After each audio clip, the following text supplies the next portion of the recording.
se encuentra en el libro de Daniel. Conocen la historia. Belsasar está en un banquete con 1000 de sus príncipes.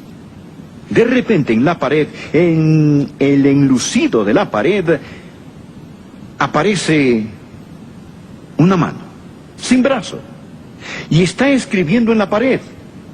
Y dice: tu reino ha sido roto, tú, oh rey, has sido pesado en balanza y fuiste hallado falto. ¿Se acuerdan ahora del relato? Bueno, los historiadores seculares dicen que eso nunca sucedió. ¿Cómo saben que no sucedió? ¿Cómo saben que no sucedió? Y responden: el relato bíblico dice que el rey se llamaba Belsasar, pero tenemos los archivos de Babilonia. Y en los archivos de Babilonia se dice que el último rey de Babilonia no era Belsasar, era un hombre llamado Nabinitio. Así que la Biblia está equivocada. Nada indica que hubo un rey llamado Belsasar. Bien, los arqueólogos han hecho su trabajo. Y un día descubren una tableta de arcilla, un cilindro. Y adivinen qué nombre estaba allí. Claro, Belsasar.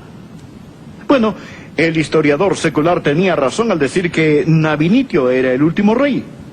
Pero la Biblia tiene razón al decir que Belsasar era el último rey. ¿Por qué?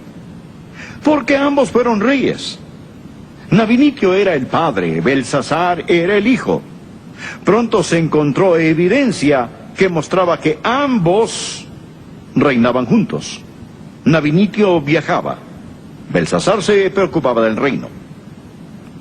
Ahora, supongamos que no se haya encontrado esa tableta de arcilla. ¿Cambiaría en algo la veracidad de la Biblia? Pues claro que no. Dejen que Dios sea veraz y cada hombre un mentiroso. El que hayan o no encontrado la tableta no cambiaría la verdad de la palabra de Dios. Esto nos ayuda a entender en Daniel capítulo 5 un pasaje significativo donde Belsasar le dice a Daniel: si puedes leer esta escritura, serás el tercer señor en el reino. ¿Lo ven? Ya habían dos, Belsasar y Nabinitio. Serás el tercer señor en el reino, le dijo Belsasar a Daniel. La precisión histórica de la Biblia. Hay otra razón para creer que la Biblia es la palabra de Dios, no solo por su precisión científica e histórica, pero podemos creer que la Biblia es la palabra de Dios por su continuidad tan maravillosa. La Biblia es un libro, pero es a su vez 66 libros. Hay 39 libros en el Antiguo Testamento, 27 en el Nuevo.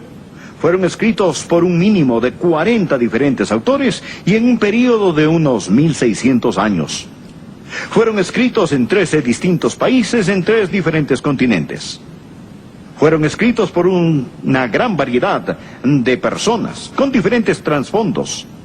Algunos fueron pastores, otros fueron reyes, algunos soldados, algunos príncipes, otros sacerdotes, otros pescadores, algunos eruditos, otros historiadores, otros hombres de negocios y profesionales, y otros fueron obreros comunes. Ellos escribieron este libro sobre una gran variedad de temas, desde diferentes puntos de vista, en por lo menos 3 diferentes idiomas. Hay tantos temas, pero cuando están juntos no forman 66 libros. Desde Génesis a Apocalipsis se lee como un solo libro. La Biblia tiene increíble continuidad. Ahora la Biblia tiene un solo tema: la salvación. La Biblia tiene un héroe, su nombre es Jesús. Tiene un canalla, es el diablo. Un propósito: glorificar a Dios. Jesús dijo: la Escritura no puede ser quebrantada, ni una jota ni una tilde pasará de la ley hasta que todo se haya cumplido. ¿Cómo sucedió? ¿Cómo se escribió la Biblia sin inspiración divina? Absolutamente imposible. Aquí hay otra razón por la cual creemos que la Biblia es la palabra de Dios. Son las profecías cumplidas de la Biblia. ¿Sabían que la Biblia es el único libro en el mundo con profecías precisas? Lean lo que los astrólogos y magos dicen en los periódicos y muéranse de risa si quieren. Pero al leer la Biblia y las profecías de la Biblia, es como para quedarse admirado. Y el tema de profecía es tan grande que ni siquiera podemos empezar a tocarlo, porque sería como vaciar el océano con un dedal. Hablemos de las profecías que tratan con el personaje principal de la Biblia, Jesús. Hay más de 300 profecías específicas sobre Jesucristo en el Antiguo Testamento que han sido cumplidas en el Nuevo Testamento. Ya están cumplidas. Y los estadistas dicen que es altamente imposible que se hayan cumplido al azar. Jesús era el cumplimiento infinito. Pero ¿saben lo que dicen los escépticos? Que Jesús era un estudiante del Antiguo Testamento y lo arregló todo para poder cumplir esas profecías. Ya todo estaba arreglado. Y en un sentido tienen razón. Claro que lo arregló. Arregló donde iba a nacer mucho antes de nacer. Y en el libro de Miqueas leemos, Él nacerá en Belén. Y fue Él quien arregló dónde iba a nacer. ¿Y que nacería de una virgen? Jesús hizo los arreglos para que el profeta Isaías escribiera un sinnúmero de detalles sobre el Señor Jesús siglos antes de que naciera, 750 años antes de que naciera. Fue Jesús quien inspiró al salmista a escribir sobre la muerte por crucifixión en el Salmo 22, cuando la crucifixión ni siquiera se conocía como forma de castigo. Y luego hizo que el gobierno romano lo crucificara sobre una cruz. Arregló todo para que lo enterraran en la tumba de un hombre rico. E hizo que Judas lo traicionara a cambio de 30 piezas de plata, como fue profetizado. Y aquí viene lo más maravilloso. Él planeó resucitar de los muertos y salir de la tumba al tercer día. ¡Aleluya! ¡Amén! Así lo planeó. Por supuesto. Que 500 lo vieran y quedaran tan convencidos de su resurrección que pagarían por esa verdad con sus vidas, sin esperanza de ganancia material o física, porque ya no temían a la muerte. Amigos, el hombre puede vivir por una mentira, pero nadie muere por una mentira. Pero esta gente sabía que no era mentira. Conocían a Jesús. No morirían voluntaria o conscientemente por una mentira. Hay quienes mueren por una mentira pensando que es verdad. Pero ellos estaban convencidos que Jesucristo había salido de la tumba. Pero déjenme darles la razón principal por la cual creo que la Biblia es la palabra de Dios. Amigos, este libro tiene el poder de cambiar vidas. He predicado este libro lo suficiente como para saber que no es como cualquier otro libro. Leemos otros libros.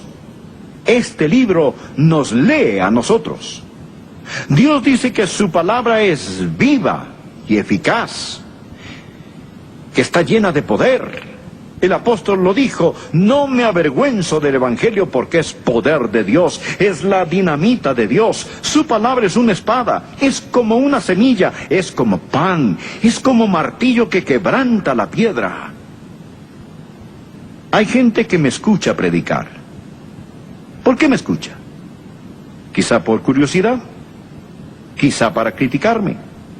Y si se fijan en mí, claro que van a encontrar mucho que criticar. Pero cuando tomamos la palabra de Dios y día tras día usamos esa palabra, Dios dice, ¿no es mi palabra como martillo que quebranta la piedra? ¿La piedra más dura se romperá? Lo he visto tantas veces. Lo he predicado lo suficiente como para saber que tiene poder. ¿Qué clase de poder? Es salvación para el pecador. No se pueden salvar o salvar a alguien más sin la palabra de Dios. Hemos nacido de nuevo, no de simiente corruptible, sino de incorruptible por la palabra de Dios. Es salvación para el pecador. El Evangelio es la dinamita de Dios que salva. Pero no solo es la salvación para el pecador, sino la santificación para el santo. ¿Saben lo que me impulsa a seguir adelante? no lo que siento, sino lo que sé. Jesús dijo, santifícalos en tu verdad, tu palabra es verdad. Nunca van a crecer, nunca van a ser fuertes hasta que se alimenten de la palabra de Dios. Dice la Biblia, desead como niños recién nacidos la leche espiritual, para que por ella crezcáis. Y algo más sobre la palabra. Es suficiente para el doliente. Yo he visto gente en dolor. No se puede ser pastor los años que yo lo he sido sin ver a gente en tormento, en tribulación, en dolor y en agonía. Pero los he visto ir a la palabra de Dios y encontrar consuelo que no encontrarían en ningún otro lugar y de ninguna otra manera. Al cruzar las aguas frías de la muerte, descansaron sus cabezas sobre la palabra de Dios. Hemos escuchado al Dr. Adrian Rogers en la voz del pastor Lenín de Llanón con el tema ¿Cómo estar seguros de que la Biblia es la palabra de Dios? Oramos para que estos mensajes toquen su corazón y usted crezca en su propio caminar espiritual con Jesucristo. Invite a su familia y amigos a escuchar El Amor que Vale.